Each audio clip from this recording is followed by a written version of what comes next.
Kan, Assalamualaikum warahmatullahi wabarakatuh. Pada kesempatan kali ini kami dari kelompok 1 ingin menjelaskan mengenai FDI dari negara Vietnam. FDI singkatan dari Foreign Direct Investment, dan ini list dari nama anggota. Selanjutnya mengenai apa saja yang dibahas. Yang pertama ada reformasi kebijakan Doi Moi pada tahun 1986, dilanjutkan dengan Undang-Undang Penanaman Modal Asing pada 1987, kemudian policy recommendation. Untuk selanjutnya akan dijelaskan oleh teman saya, waktu dan tempat dipersilakan. Ya, selamat pagi teman-teman. Jadi di sini ada reformasi kebijakan Doi Moi 1986. Doi Moi sendiri dalam bahasa Indonesia artinya pembaruan atau renovasi. Di sini ada beberapa poin, yaitu reformasi yang dilakukan oleh Vietnam itu adalah untuk mengurangi dominasi sektor publik di ekonomi dan memungkinkan investasi swasta. Terus ada harga diliberalisasi dan kepemilikan pribadi dalam industri dan perdagangan diizinkan. Lalu ada juga ekonomi secara bertahap dibuka untuk investasi asing. Jadi penetapan kebijakan Doi Moi di Vietnam ini merupakan langkah awal dari Partai Komunis Vietnam untuk menaikkan perekonomian negara. Hal tersebut dilakukan dengan cara mengubah sistem perekonomian sentralistik menjadi desentralistik dan membuka liberalisasi perdagangan. Komitmen kuat Doi Moi sendiri semakin ditegaskan kembali pada sebuah konstitusi baru yang diadopsi pada tahun 1992, yang menetapkan isu-isu tentang ekonomi pasar, hak milik dan perusahaan swasta, jangka panjang hak guna tanah, perusahaan patungan dengan investor asing, dan perlindungan terhadap nasionalisasi. Hal ini secara khusus mendorong orang asing untuk menginvestasikan modal dan teknologi di Vietnam. Selanjutnya akan dijelaskan lagi oleh teman kami. Baik, selanjutnya saya akan menjelaskan mengenai Undang-Undang Penanaman Modal Asing yang diterapkan oleh Vietnam. Jadi sejak tahun 1987, Undang-Undang Penanaman Modal Asing yang diterapkan oleh Vietnam sendiri mulai lebih diliberalisasikan, seperti adanya Law on Foreign Investment yang mengizinkan bisnis asing dan investor untuk beroperasi di Vietnam melalui Joint State Private atau kemitraan. Pada dasarnya, dalam undang-undang ini, investor diizinkan untuk berinvestasi di sektor apapun. Kemudian ada Law of Private Enterprise atau Undang-Undang Perusahaan Swasta yang diberlakukan pada 1990 sebagai dasar perizinan untuk mendirikan suatu kepemilikan. Kemudian ada Law on Companies diberlakukan untuk membatasi pertanggungjawaban dan perusahaan yang sahamnya dimiliki oleh lebih dari satu orang. Kemudian dalam perdagangan luar negeri, pemerintah Vietnam menciptakan open door policy atau kebijakan pintu terbuka yang terfokus pada pengembangan ekspor, membuka peluang negara lain untuk masuk dari pasar dunia ke Vietnam, mendorong perusahaan lokal untuk memanfaatkan peluang ekspor dan mengekspos ekonomi untuk persaingan asing. Kemudian pada tahun 2003, kuota impor hanya ada untuk gula dan minyak bumi. Kemudian untuk item-item lain dibatasi. Dan tarif rata-rata impor turun dari 12,7% pada 1996 menjadi 9,3% pada tahun 2003, dan laporan ini diambil dari WTO pada tahun 2013. Selanjutnya, selanjutnya saran kebijakan dalam meningkatkan investasi akan dijelaskan oleh teman saya.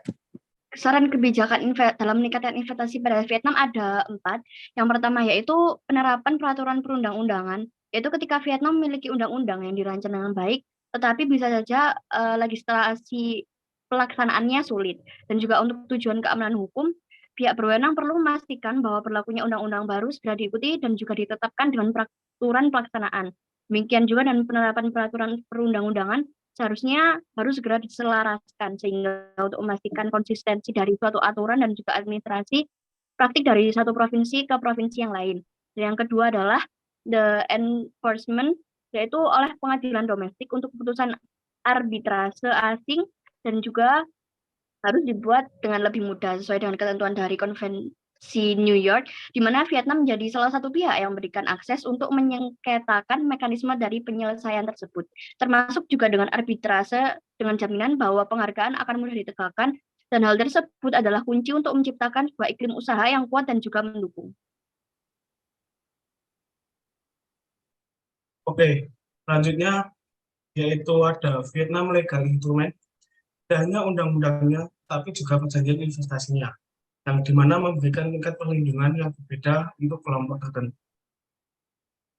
Yang keempat, Vietnam bisa mempertimbangkan untuk memperkuat penggunaan perjanjian investasi untuk memfasilitasi pembuatannya investasi baru dengan memperluas cakupan klausula tertentu menjadi fase prapendirian. Banyak perjanjian dari investasi Vietnam yang hanya melindungi investor satu kali setelah mereka berinvestasi, yaitu pasca pendirian. Setelah membahas mengenai beberapa kebijakan yang ada, selanjutnya kami akan membahas mengenai infrastruktur development in relation to FDI inflow. Nah, kami memaparkan data dari OECD. Jadi dari data tersebut, semakin tinggi tingkatan dari kualitas perdagangan dan infrastruktur yang berhubungan dengan transport akan menjadi nilai tambah dari sebuah industri manufaktur di dalam negara tersebut. Nah, nilai tambah tersebut tentunya akan menarik para pemilik modal asing untuk melakukan FDI ke negara tersebut. Oke, selanjutnya terdapat the 10-year Socio-Economic Development Strategy 2011 sampai 2020 yang bertujuan untuk meningkatkan produktivitas industri dan akses penduduk pedesaan ke peluang sosial ekonomi yang lebih terjamin. Diperkirakan kebutuhan pengembangan infrastruktur ini sangat besar, yaitu 107 miliar US dollar. Sekitar setengahnya harus berasal dari sektor swasta menurut Kementerian Perencanaan dan Investasi atau MPI. Selanjutnya akan dibahas lebih lanjut oleh teman saya. Selanjutnya ada infrastruktur development in relation to FDI inflow. Salah satu pengembangan infrastruktur yang sedang difokuskan oleh pemerintah Vietnam adalah transportasi. Pemerintah Vietnam telah banyak berinvestasi dalam pembangunan jalan, bandara, pelabuhan, dan rel kereta api. Kita dapat mengambil contoh, pemerintah telah mengembangkan jalan tol dari utara sampai selatan, jalan raya sepanjang 1.000 km yang menghubungkan Hanoi dan kota Ho Chi Minh untuk meningkatkan likuiditas barang dan jasa, serta mengurangi biaya transportasi. Hal ini juga dapat meningkatkan akses pasar perdagangan. Oke, masih membahas tentang infrastruktur development in relation to FDI inflow, sistem logistik dan infrastruktur yang lebih baik akan membantu negara Vietnam sendiri untuk terus bergerak ke industri bernilai tambah lebih tinggi sebab peningkatan daya saing dan peluang investasi dari perdagangan yang lebih besar dapat memiliki efek jangka panjang yang penting dalam hal akses ke teknologi dan pengetahuan yang terkait dengan hal ini. Masih di infrastruktur dan development in relation to FDI inflow, Vietnam diketahui membutuhkan anggaran sekitar 480 miliar US dollar untuk membangun infrastruktur sampai tahun 2020. Beberapa di antaranya adalah 11 pembangkit listrik dengan total kapasitas 13.200 dan juga pembangunan jalan raya sepanjang 1.380 km.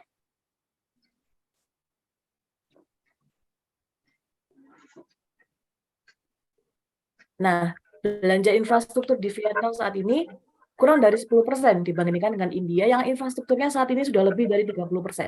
Perbandingan presentasi infrastruktur antara Vietnam dan India membuktikan bahwa pembangunan infrastruktur di Vietnam pada saat ini masih sangat kurang dibandingkan dengan India. Selanjutnya akan dibahas oleh teman saya yang lainnya.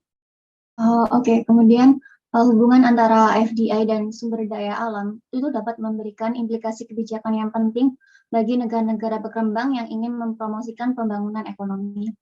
Dalam kasus Vietnam, eksploitasi sumber daya alam punya peran penting dalam mendukung pertumbuhan dan pembangunan ekonomi selama 2 dekade terakhir. Namun hal ini juga menyebabkan degradasi lingkungan dan kerentanan terhadap perubahan iklim. Oleh karena itu, pemerintahan Vietnam membuat kebijakan yang mempromosikan investasi hijau dalam energi terbarukan. Karena kerangka kebijakan investasi untuk pertumbuhan hijau di Vietnam memberikan penilaian tentang kerangka peraturan untuk investasi hijau dan pelindungan lingkungan. Hal ini dapat membantu pembuat kebijakan membuat keputusan berdasarkan informasi tentang mempromosikan pembangunan ekonomi berkelanjutan melalui FDI sambil meminimalkan dampak negatif terhadap sumber daya alam dan masyarakat lokal. Baik, teman-teman, setelah mendapatkan paparan tadi, maka dapat diambil kesimpulannya bahwasanya di negara Vietnam terjadi beberapa perubahan kebijakan DOIMOI reformasi untuk mengurangi dominasi sektor publik di ekonomi dan memungkinkan investasi swasta. Harga diliberalisasi dan kepemilikan pribadi dalam industri dan perdagangan diizinkan, ekonomi secara bertahap dibuka untuk investasi asing. Lalu beberapa undang-undang dalam penanaman modal asing di Vietnam seperti Law on Foreign Investment, Law on of Private Enterprise, Law on Companies, dan Open Door Policy yang memiliki bertujuan untuk memaksimalkan investor asing agar semakin tertarik menanamkan investasinya.